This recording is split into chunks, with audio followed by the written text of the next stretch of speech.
Primera entrevista se dio algo muy particular que nunca se nos da, y es, ellos nos pidieron una casa que sea muy simple, que sea un cubo, una figura geométrica muy simple que se simbolice con un cubo, y que ese cubo a su vez sea complejo en sí mismo, que sea un lugar de exposición de sus obras de arte, que es lo que a ellos les apasiona. Y a raíz de eso es donde nosotros desarrollamos el proyecto de la casa.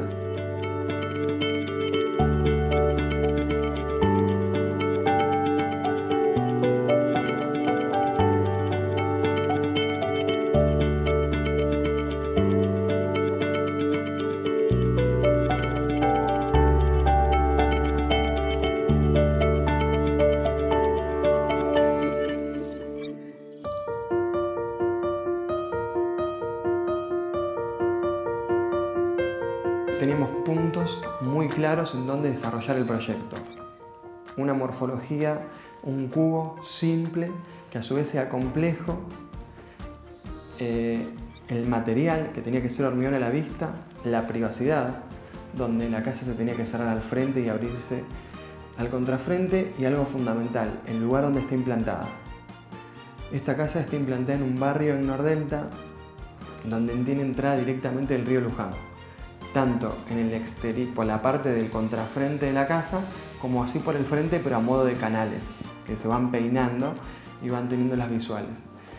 Eso fue lo que nosotros también nos daba, cómo implantamos un cubo simple y complejo en sí mismo, en un lugar de hormigón a la vista, en un lugar donde está rodeado de río. Donde tenía que ser cerrado adelante, abierto hacia el exterior, en contrafrente, para poder contemplar todo el canal del río, y también incluyendo que podía estar el barco de ellos parado en el jardín de su casa, amarrado en el jardín de su casa, ya que tiene la entrada del río.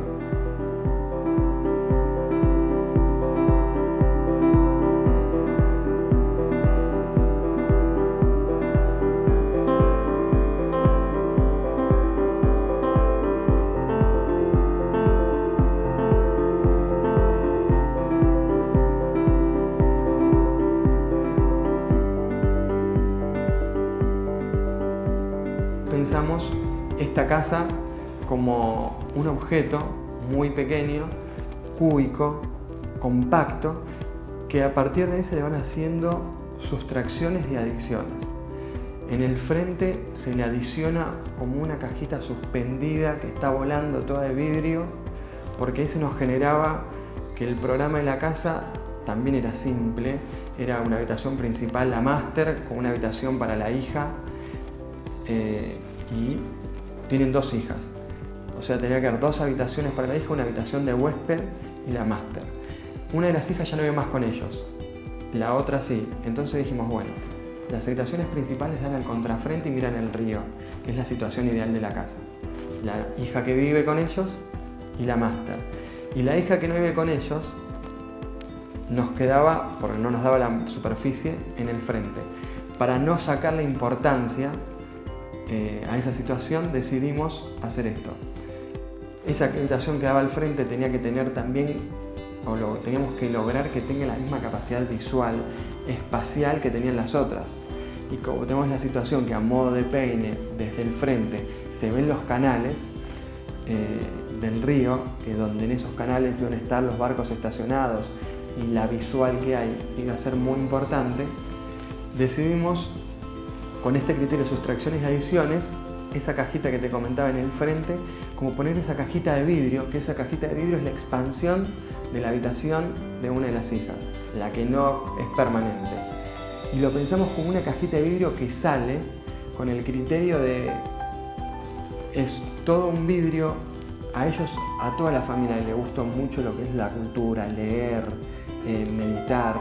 Entonces queríamos que ese espacio lo sientas fuera de la casa, que estaba suspendida en el aire a 3 metros de altura, contemplando todo el canal del río Luján, que ingresaban al barrio en el interior de su estación, pero como que se sintiese afuera. Por eso esa cajita de vidrio que sobresale como 80 centímetros, 1 metro de los límites de la casa, nos imaginemos a ella leyendo contra el vidrio y mirando los laterales de la casa, el río, y poder contemplar toda esa situación. Como la casa, desde nuestra idea de pensamiento, también tiene esa poética de la cultura que ellos nos demostraban.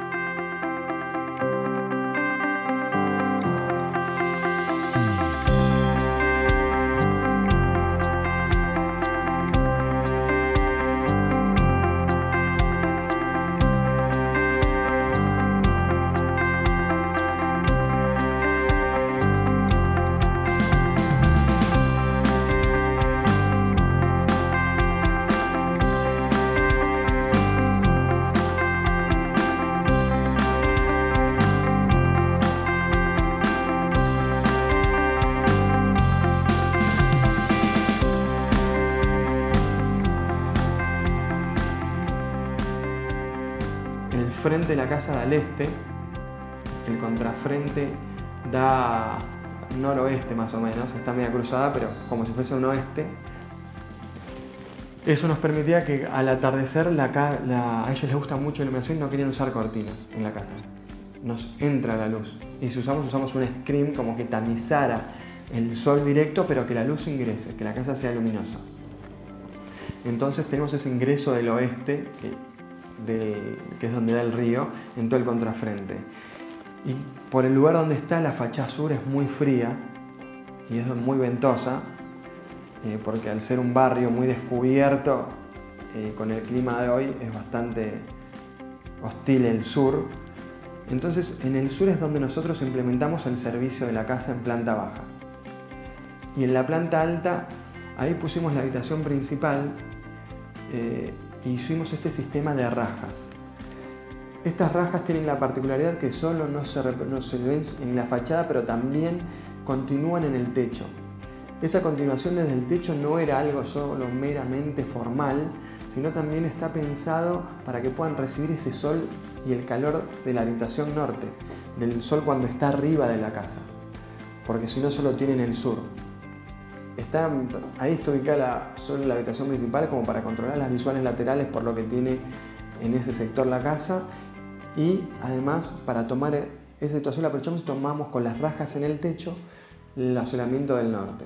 Eso también nos permitió a su vez la poetisa de los propietarios de tener un jacuzzi y poder mirar las estrellas, que eran unos requisitos de estar bañándome y poder mirar el cielo, y eso lo conseguimos con estas rajas. Que el baño principal es el que da al frente y tiene una raja, que esa raja está compartida en la ducha, entonces se están duchando y pueden ver el cielo. Lo mismo pasa en el vestidor, mientras se están cambiando pueden ver el cielo y el exterior y estar siempre en relación con la naturaleza.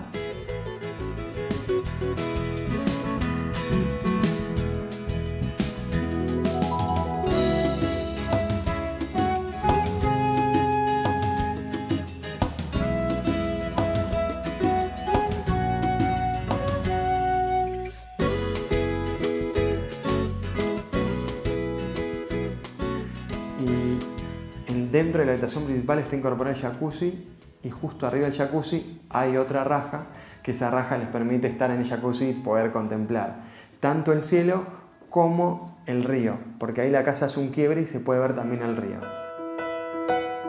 El objetivo es que siempre tratemos de ver al río lo más que podamos. Esa es la lógica conceptual de la casa.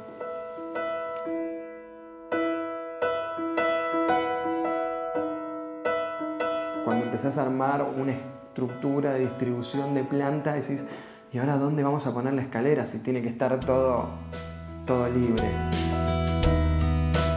Entonces nos imaginemos una escalera que sea también parte de la escultura de la casa, que no sea un elemento más con la función de subir y bajar, sino agregarle este valor de, bueno, estamos trabajando en hormigón, tenemos la capacidad de generar vuelos, de generar situaciones diferentes, usemos la escalera también como un elemento artístico, que sea una obra de arte y que cuando terminemos la casa nos digan, estamos viendo nuestras obras de arte dentro de otra obra de arte que es la casa que generamos.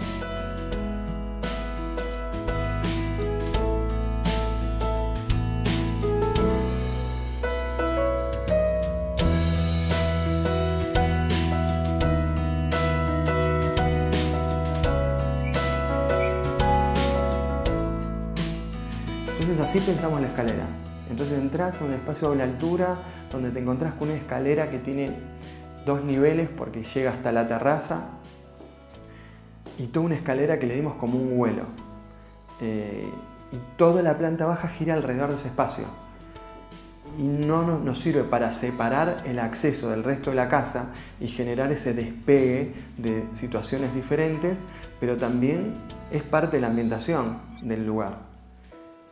Toda obviamente en hormigón a la vista, completamente micropiso en la escalera para enfatizar esa situación. Y para lograr más aún esa situación de que tenía que ser ese espacio despojado, que no queremos ver puertas, no queremos ver nada, todo el servicio lo ocultamos a través de un tabique de madera donde se simulan las puertas. En planta baja uno parece que ¿dónde está la puerta para ir al baño? ¿Dónde está la puerta para ir al lavadero? No se ven. Jugamos con ocultar atrás de un tabique de madera disimulando esa situación y que solo quede el área pública libre. Es lo único que se ve en la planta baja. Y para cerrar la planta baja, jugando con este tema de sustracciones, en la cara derecha que tenemos el norte, para ingresar luz y que solo el único elemento de iluminación no sea el contrafrente, hay como una sustracción de lo que te hablaba antes del volumen arquitectónico simple y se empieza a complejizar a partir de adiciones y sustracciones. Se sustrae con una forma amorfa en el lateral izquierdo y esa sustracción se mete hacia dentro de la casa con el criterio de incorporar el verde a la casa.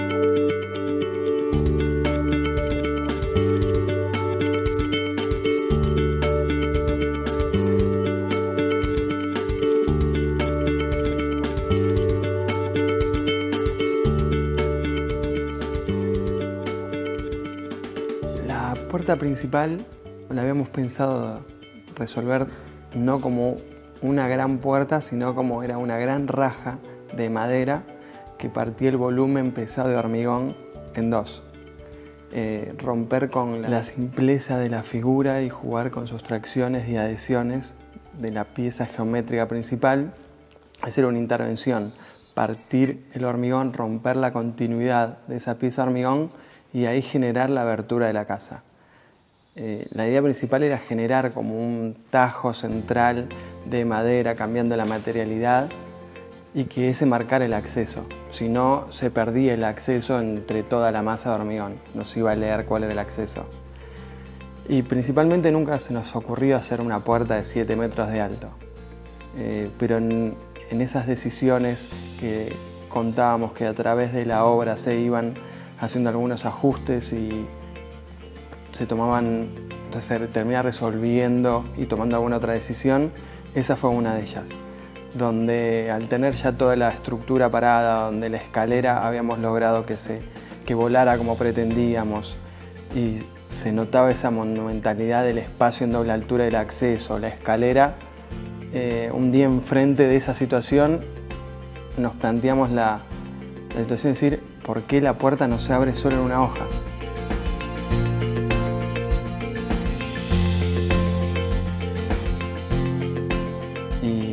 con la madera, con la misma madera que resolvimos toda la casa, que es una madera que se usa para barcos, se llama timbó, resolvimos la puerta. Por eso también se ve que es una estructura de trabado, las maderas que jugó en el diseño de la imagen de la puerta, y siempre lograr rusticidad y la pureza del material, tanto en el hormigón como en todos los materiales que se usaron en la casa.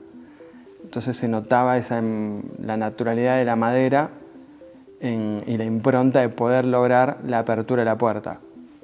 A eso después se le sumaba cómo se va a abrir la puerta, qué mecanismo de cierre tenía, a lo cual adoptamos con unos electroimanes y huella digital, haciendo una apertura electrónica de la puerta, porque la puerta tiene 15 centímetros de espesor, pesa 700 kilos más o menos entre la estructura metálica y la madera. Entonces, para que ese portal se pudiera abrir, tuvimos que adoptar una nueva manera de pensarla. Y bueno, finalmente con electroimanes y un sistema de apertura con huella digital, resolvimos la apertura de la puerta y logramos que la puerta se pudiese abrir completa, generando así esa raja que antes también lo potenciaba la puerta en madera cuando está cerrada. Esa misma sensación se genera, pero a la inversa. Cuando la puerta está abierta se genera un vacío, que es como que se marca mucho más esa discontinuidad del material, de los volúmenes, del hormigón.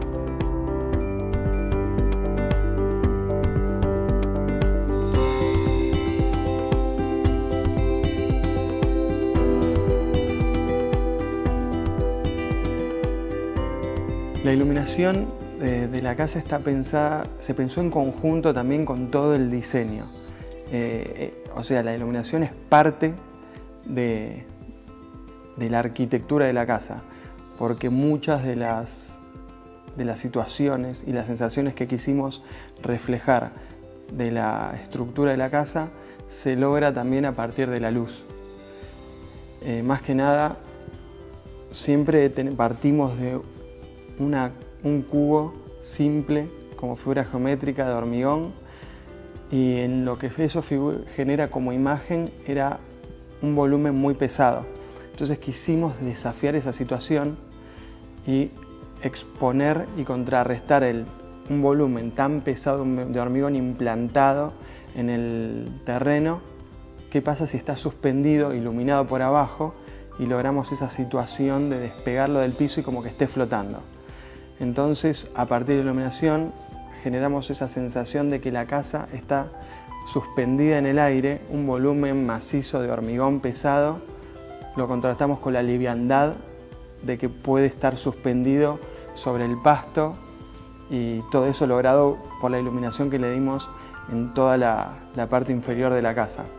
Como idea general tenemos una pieza de hormigón que no trabajamos con iluminación en sí mismo al hormigón, sino al contexto, pero desde el interior hacia afuera, generando que toda la vida que tiene esa casa en su interior sale por todas esas sustracciones y terminan dándole como el envolvente de iluminación y el recorte de la silueta de la casa.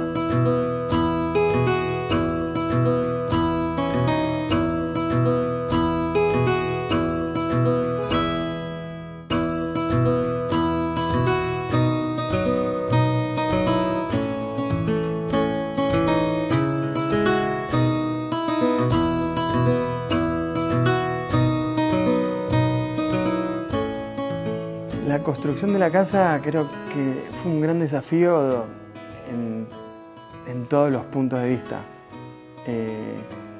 Hubo que resolver distintas situaciones, desde lo que es las instalaciones a cómo íbamos a pensar el llenado del hormigón en las etapas, con los tiempos que teníamos de trabajo en el barrio, que es un horario reducido, es de 8 a 5. También tenemos restringido el ingreso de la cantidad de hormigón que entra por camiones. Entonces teníamos una llenada de 40 metros cúbicos y se entra de a 4 camiones.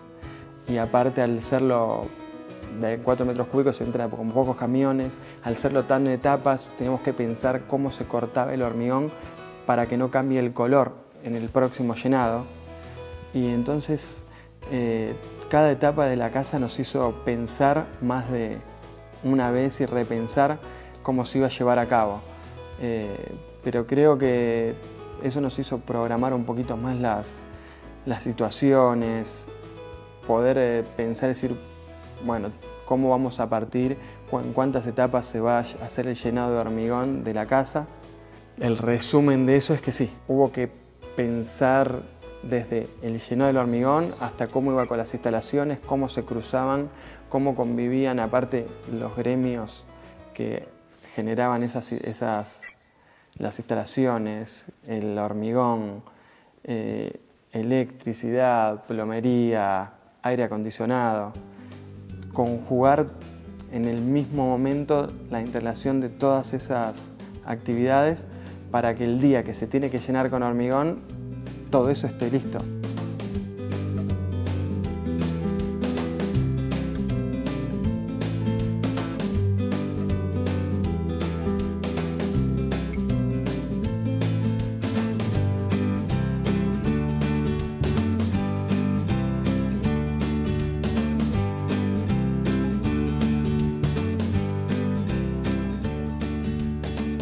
La casa necesita un hogar porque les encanta el fuego. Son de esas familias que empieza el invierno, se prende el fuego y se apaga cuando termina. Más allá de que tenga todas las comodidades de piso radiante y demás, pero el fuego es muy importante. Entonces nos ideamos algo muy plástico. Una cinta de hormigón que va tomando distintas situaciones y en partir de eso es cómo se va moviendo. Esa cinta de hormigón de repente está arriba y nos arma el hogar, baja y nos genera la situación y nos contiene la cajita de cristal donde se mete el jardín adentro de la casa, vuelve a hacer un quiebre y nos genera un lugar de apoyo de una biblioteca o como un escritorio para la casa. Entonces, con el mismo criterio del arte, el hormigón, los materiales, generamos una situación de resolver todo ese lugar que necesitaba la casa, pero siempre manteniendo la misma idea.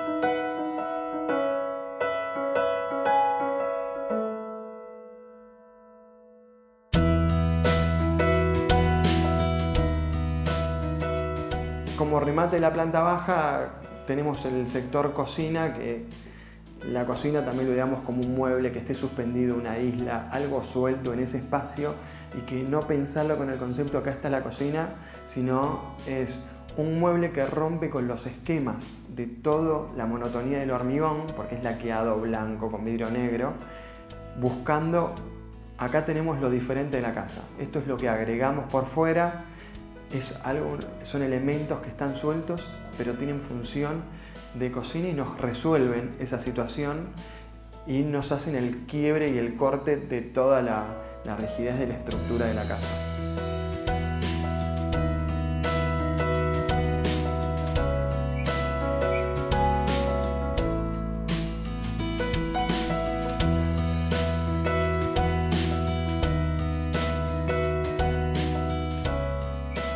La casa Picasso para nosotros fue en el estudio un quiebre en el sentido que fue la primera casa que resolvimos todo con hormigón.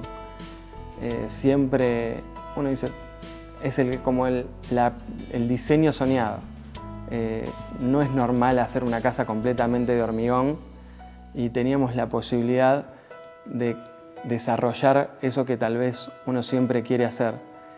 Eso sumado a la relación que se generó con los propietarios en lo que ellos querían plantear de la casa y los gustos y su pasión por el arte y que querían que su casa sea ese centro de exposición de sus obras de arte, todo eso creo que conjugó en pensar y desarrollar una casa en la cual estaba mezclada con el desafío desde lo profesional, desde lo intelectual por poder materializar eso que habíamos pensado en un escritorio de trabajo y con la culminación de decir, logramos eso que alguna vez, no sé, pensamos, se materializó. Tenemos la particularidad que la maquetita de la primer reunión es igual a cómo está la casa. Entonces tenés como que no sufrió modificaciones. El proyecto original hoy es la casa terminada. Creo que eso es una gran satisfacción, y el remate de la casa es que la hicimos participar en un concurso internacional y por suerte salió premiada como mejor casa de toda América, mejor casa de Argentina, y quedó nominada entre las 4 mejores casas del mundo por el Property Awards, y eso fue como el broche final de la casa.